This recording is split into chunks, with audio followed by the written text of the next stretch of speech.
Hello guys, welcome back to my YouTube channel. Hope you are all doing well. तो चलिए guys, शुरुआत करते हैं आज की कहानी की। कहानी नहीं कह सकते, आज हम एक सत्य घटना, एक लेटेस्ट न्यूज़ पर ही बात करेंगे। जैसे कि आप सभी को मालूम होगा, देश के बहुत चहीते अभिनेता सलमान खान के घर पर 14 अप्रैल की सुबह फायरिंग हुई। 14 अप्रैल 2024 की सुबह तकरीबन 5 बजे के आसपास मुंबई के बांद्रा में स्थित उनके घर गैलेक्सी अपार्टमेंट के पास से दो युवक बाइक पर सवार होकर निकले। उन दोनों युवक ने हेलमेट पहन रखा था। 10 सेकंड के अंदर अंदर उन दोनों युवकों ने गैलेक्सी अपार्टमेंट्स की तरफ 5 गोलियां चलाई, जिनमें से 3 हवा में गई, एक जाकर उनकी बालकनी में लगी और एक जाकर दीवार पर लग गई। जैसे ही घर वालों को पता चला, हड़कंप मच गया। पूरी दिल्ली में हड़कंप मच गया। देश के इतने बड़े सुपरस्टार सलमान खान के घर फायरिंग होना कोई छोटी बात नहीं थी। उसके बाद वो दोनों युवक तेज़ी से बाइक पर निकले। महबूब स्टूडियो से उन्होंने यू टर्न लिया। यू टर्न लेकर वो पहुँचे माउंट मैरी चर्च के पास। वहाँ पर उन्होंने अपना बाइक छोड़ दिया और वहाँ से उन्होंने पकड़ा ऑटो। ऑटो से उन्होंने कहा कि हमें बांद्रा रेलवे स्टेशन पर उतार दीजिए। बांद्रा रेलवे स्टेशन से वहाँ का डिस्टेंस तकरीबन 1-1.5 किलोमीटर के आसपास होगा। रेलवे स्टेशन से उन्होंने वॉरबली ट्रेन पकड़ी और ट्रेन पकड़ के वो सांता क्रॉस के पास जाकर उतर गए। वहाँ के सीसीटीवी में उनका फुटेज रिकॉर्ड है। अब ये पूरा माजरा क्या था?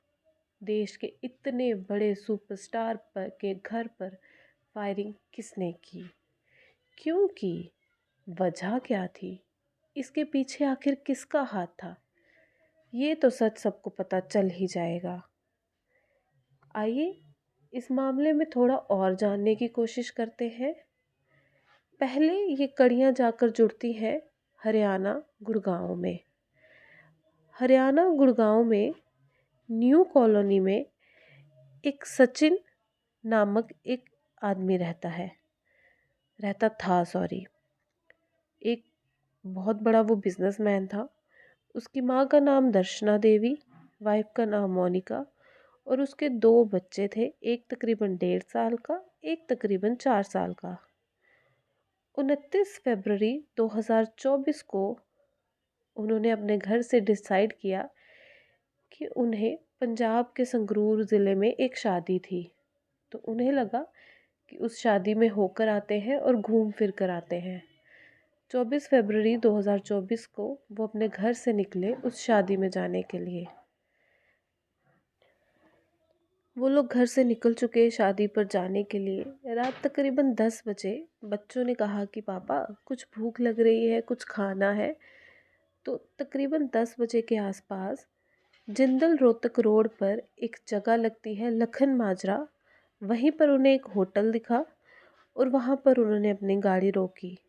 वो उतरे सारे परिवार के साथ, खाया पिया, डिनर किया और तकरीबन 10:55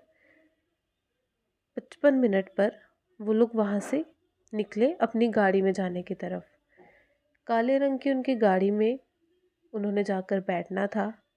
सबसे आगे आगे सचिन चल रहे थे, उनके पीछे उनकी माँ आ रही थी और उनके पीछे उनकी बीवी आ रही थी अपने दोनों बच्चों के साथ। दोनों बच्चे बहुत खुश, खा पी कर इंजॉय करते हुए, मस्ती करते हुए अपनी ट्रिप को इंजॉय कर रहे थे। पर जैसे ही वो अपनी गाड़ी की तरफ बढ़ते थे या उसमें बैठने से पहले ही पीछे से एक गाड़ी आई सफ़ेद रंग की, जिसमें 3 युवक सवार थे और उन तीनों युवकों ने बिना कुछ सोचे समझे उस गाड़ी की तरफ गोलियां चलाना शुरू कर दी। गाड़ी की तरफ गोल गोल घूमे और 21 गोलियां चलाई। उन्होंने फायरिंग इस हिसाब से करी कि जो सचिन था उसकी जान चली ही जाए, वो किसी तरीके से बचना नहीं चाहिए था। जाते जाते वो जो 3 बदमाश थे वो उसकी माँ के पैरों पर भी गोली मार कर गए। माँ चिल्लाती रही, बीवी चिल्लाती रही, बच्चे डर गए, घबरा गए, रोने लगे।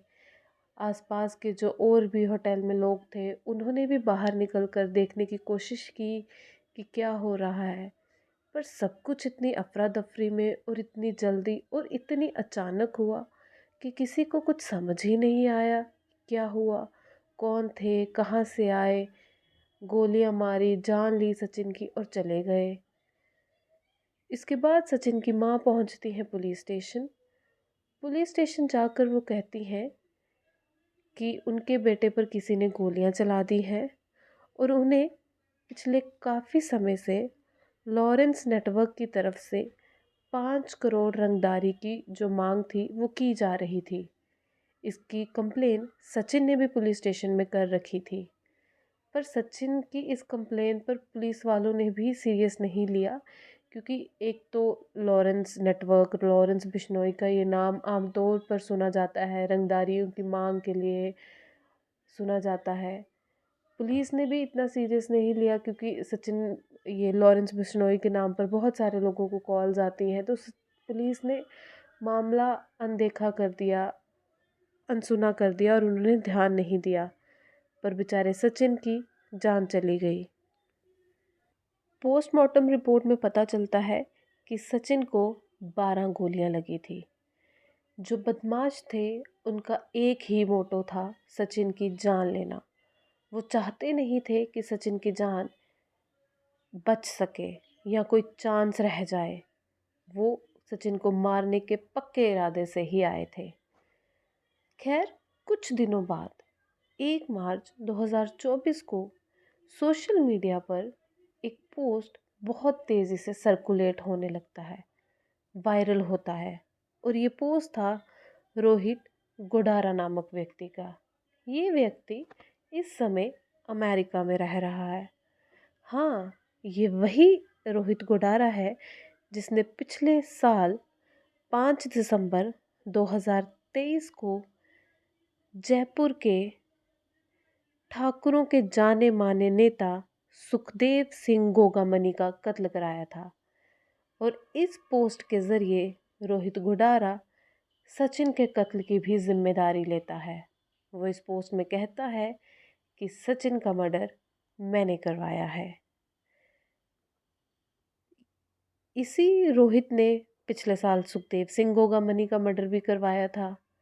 केस अभी तक चल रहा है, अभी तक छानबीन हो रही है, लेकिन कोई सज़ा नहीं, कोई गवाह नहीं, कुछ नहीं इस केस पर, सुखदेव वाले केस पर हो पाया। यही रीज़न है कि बदमाशों को थोड़ी शय मिल जाती है कि सरकार या पुलिस उनका कुछ कर नहीं पाती। एक खून किया, उसके बाद दूसरा खून किया, और ऐसे वो कई करते चले जाते हैं, उनके दिल को बढ़ावा मिल जाता है।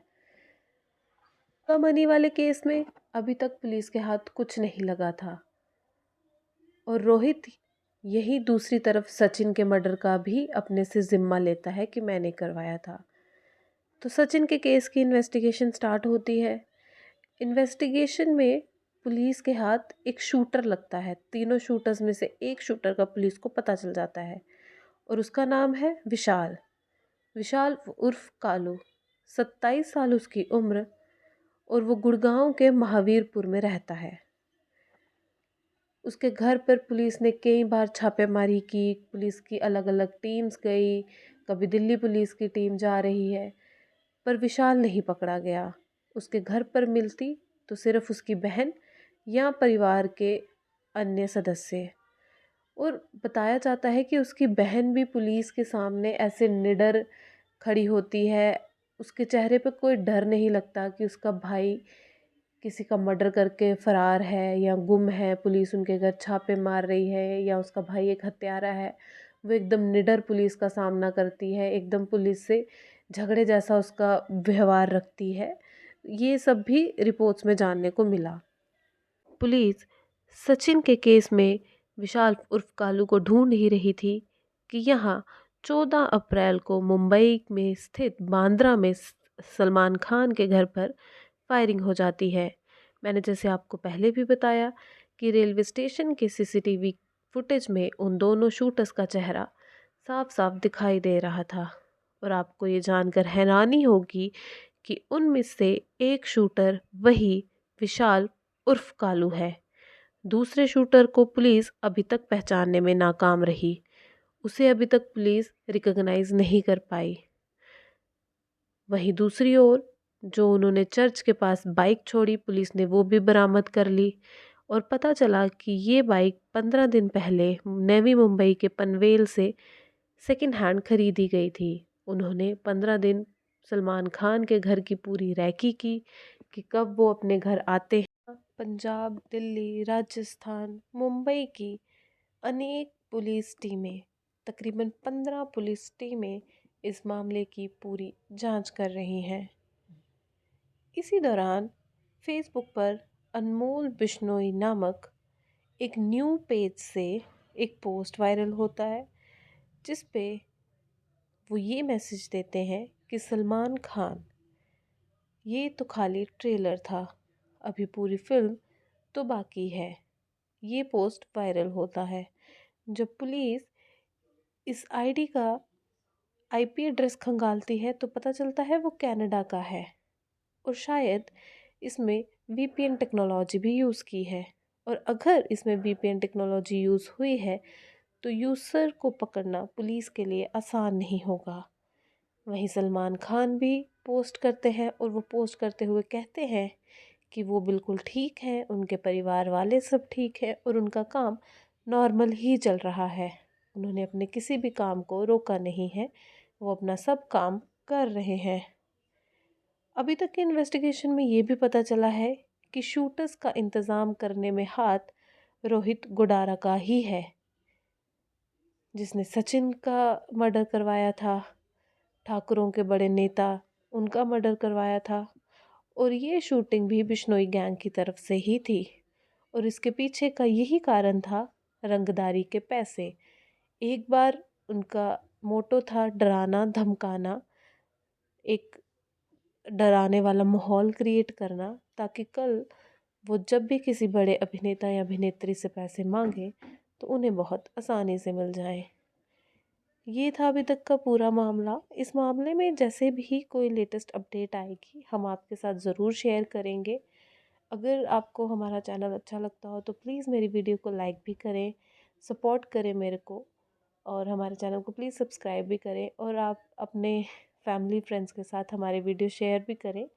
Thank you very much. कल फिर मिलेंगे एक नई कहानी के साथ और अगर इस केस में कोई न्यू अपडेट हुआ तो न्यू अपडेट के साथ। Thank you very much.